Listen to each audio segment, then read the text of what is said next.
Hi friends, welcome back to our YouTube channel SLV AP and TG job updates YouTube channel. ఓకేనా friends, మళ్ళీ గవర్నర్ల పంచాయతీ అనే topic గురించి అయితే ఈరోజు మాట్లాడుకుందాం. ఇటువంటి మోర్ ఇన్ఫర్మేషన్ కోసం general, current affairs and GK, polity కోసం please like and share and subscribe our YouTube channel SLV AP and TG job updates YouTube channel. ఓకేనా ఫ్రెండ్స్, జవాబుదారీతనం కొరవడిన చోట రాష్ట్రరాజ్యం నెలకొంటుంది. సాక్షాత్తు సర్వోన్నత న్యాయస్థానం సుప్రీంకోర్టు చెప్పిన సమస్య ఎప్పటిలాగే మిగిలిపోతుంది. వార్తల్లో వ్యక్తులుగా ఉండాలనుకుంటున్నారో, ప్రజలు ఎన్నుకున్న ప్రభుత్వాలను తిప్పాలు పెట్టాలనుకుంటున్నారో కొందరు గవర్నర్ల తీరు మాత్రం మారటం లేదు ఫ్రెండ్స్. ఓకే ఫ్రెండ్స్, ఇప్పుడు ఏంటంటే గవర్నర్ల విషయం వచ్చేసరికి వార్తలు ఉండాలనో, పేపర్లు పడాలైతే ఉండాలనో ఏదో ట్రై చేస్తున్నారు. రాజ్యాంగాన్ని వాళ్ళు విస్మరిస్తున్నారు, రాజ్యాంగాన్ని ఫాలో అవ్వట్లేదు, దాన్ని తొంగలో తొక్కే ప్రయత్నం చేస్తున్నారు. ఇప్పుడు చెప్పే టాపిక్ గవర్నర్ల గురించి. మీరు చేస్తున్నంత 100% తప్పు. అది ఎందుకని ముందు మీకే ఎక్స్ప్లెయిన్ చేస్తాను.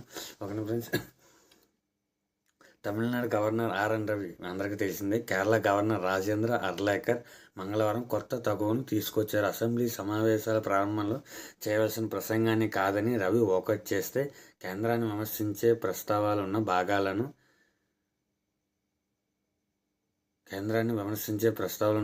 అర్లేకర్ చదవకుండా వదిలిపెట్టారు. రవి వివాదాలకు కొత్త కాదు. ప్రభుత్వం పంపిన 10 బిల్లులను దీర్ఘకాలం సమ్మతి తెలపకుండా, అలాగని అభ్యంతరాలు చెప్పకుండా తన దగ్గర ఉంచుకున్న ఘనుడు ఆయన. తమిళనాడు గవర్నర్ ఆర్ఎన్ రవి గారు ఏం చేశారంటే, మనకి ఇప్పుడు తమిళనాడు గవర్నమెంట్లో డిఎంకే పార్టీ అధికారంలో ఉంది. దానికి సీఎం గారు ఇప్పుడు ప్రజెంట్ అయితే స్టాలిన్ గారు. మనకి ఆ గవర్నమెంట్ ఏంటంటే, తమిళనాడు గవర్నమెంట్ మనకు ఏంటంటే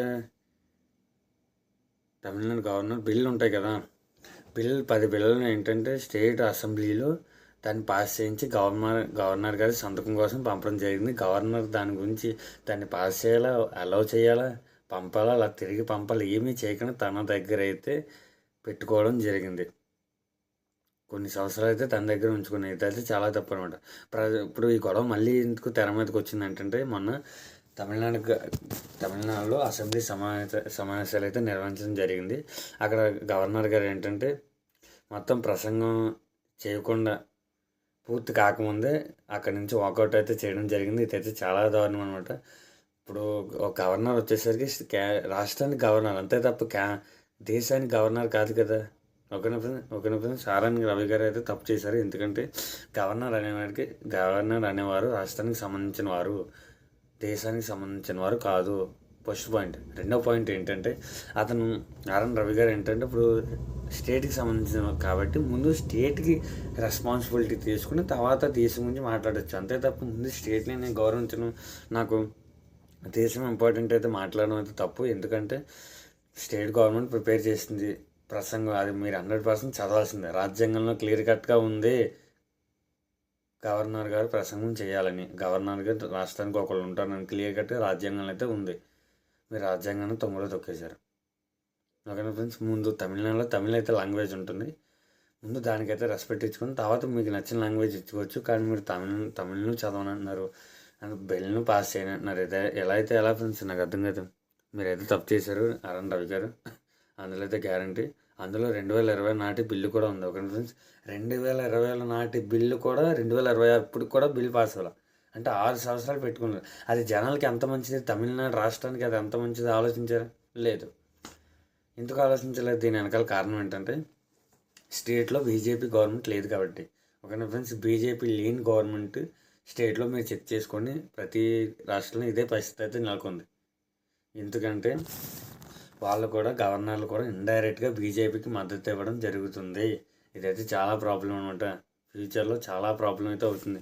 ఎందుకంటే గవర్నర్ అనేవారు ఎటువంటి పార్టీకి చెందినవారు కాదు అని రాజ్యాంగంలో క్లియర్ కట్గా ఆనాడు అంబేద్కర్ గారు తెలపడం జరిగింది.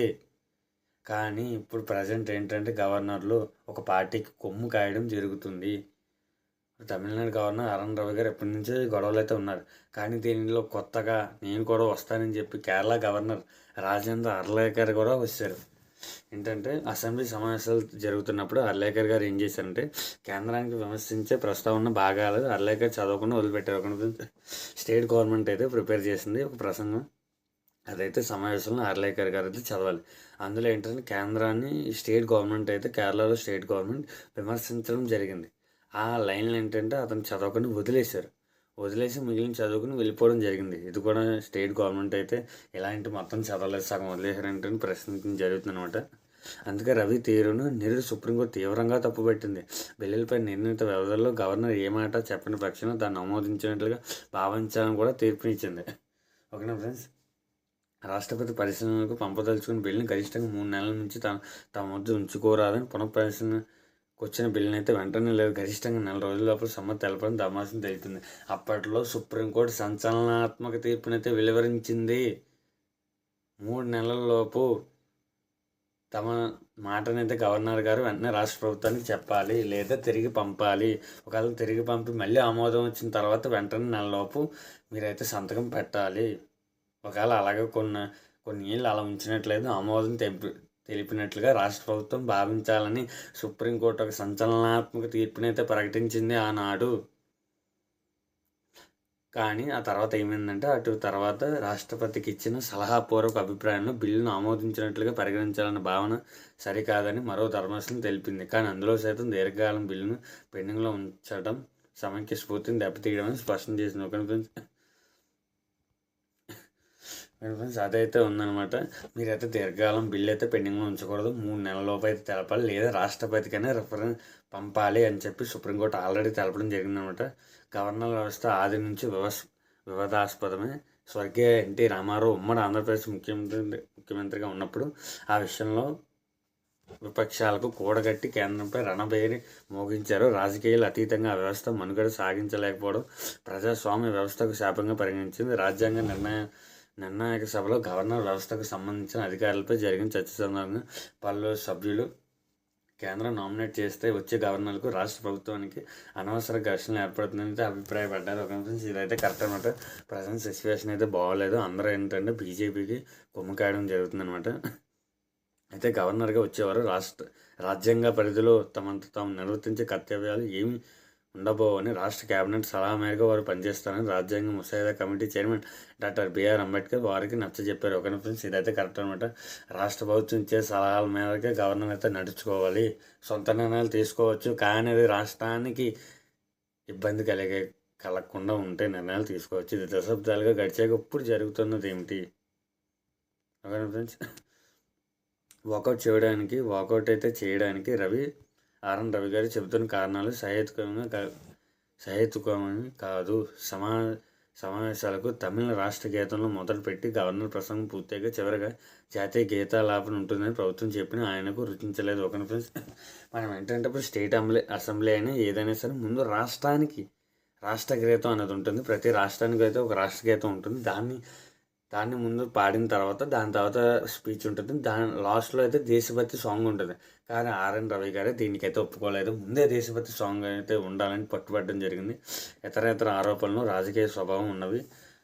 వాటిని ఇటు ప్రజాక్షేత్రంలో విపక్షాలు లేవనెత్తుతున్నాయి. ఎన్నికల సమయంలో జనం తీర్పునిస్తారు. ఆ విషయంలో గవర్నర్ గారు రవి ఆత్రపడాల్సిన అవసరం అయితే లేదు. ఒక ఆర్ఎన్ రవి గారు అయితే ఇబ్బంది పడక్కర్లేదు. ఈ గవర్నమెంట్ బాగా చేస్తే ఉంటుంది, లేకపోతే నెక్స్ట్ ఇంకో వేరే పార్టీ వస్తుంది, అంతే తప్ప మీరు ఒక పార్టీ కోసం కొమ్ము కాయాల్సిన అవసరం అయితే లేదు. ప్రభుత్వం రాజ్యాంగ ధిక్కరణకు పాల్పడిందని ఆరోపించే ముందు గవర్నర్గా తన నిర్వాహకం ఏమిటో ఆయన సమీక్షించుకోవద్దా?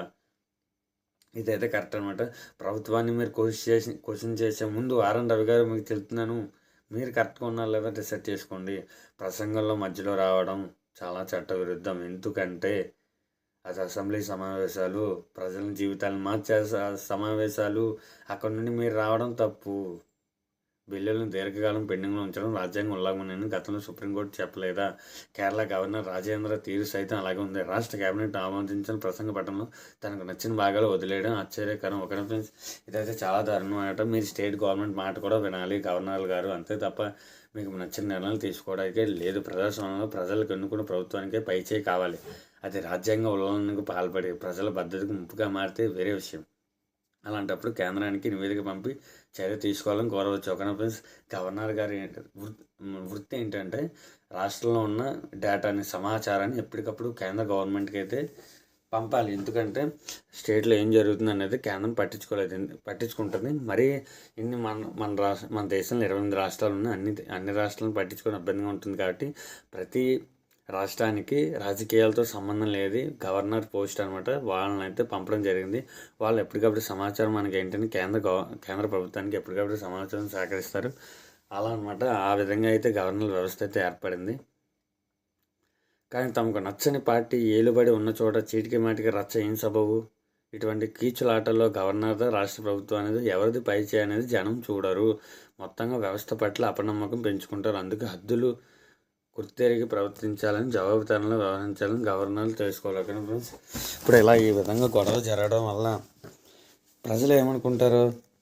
మనకి ఇలా బిల్లు తెస్తా అన్నారు, తేలేదని చెప్పి స్టేట్ గవర్నమెంట్ని తిడతారు తప్ప గవర్నర్ సంతకం పెట్టలేదని గవర్నర్లు ఏమీ అనరు. అంటే ఇది తిరిగి వెళ్ళి రాష్ట్ర ప్రభుత్వానికి ఒక ఇబ్బందిగా మారడం జరుగుతుంది అనమాట. అదనమాట లేటెస్ట్ అప్డేట్ అనమాట. ఈ కరెంట్ అఫైర్స్ మీరైతే తెలుసుకోవాలి. ఎందుకంటే ఇప్పుడు తమిళనాడు గవర్నర్ అయితే వార్తల్లో ఉన్నారు కదా, అందుకు నెక్స్ట్ ఎగ్జామ్లో బిట్ 100% అడుగుతాడు.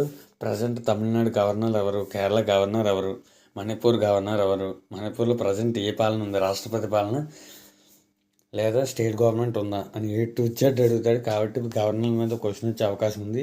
కాబట్టి గవర్నర్ గురించి అయితే మీరైతే ప్రిపేర్ అవ్వండి. ఇదనమాట మనకి తమిళనాడు గవర్నర్ మరియు కేరళ గవర్నమెంట్ ఒక ఇష్యూ అనమాట. మీకైతే అర్థమైంది అనుకుంటున్నాను. ఇటువంటి మోర్ అప్డేట్స్ కోసం please like and share and subscribe our YouTube channel SLV AP and TJ and job updates YouTube channel.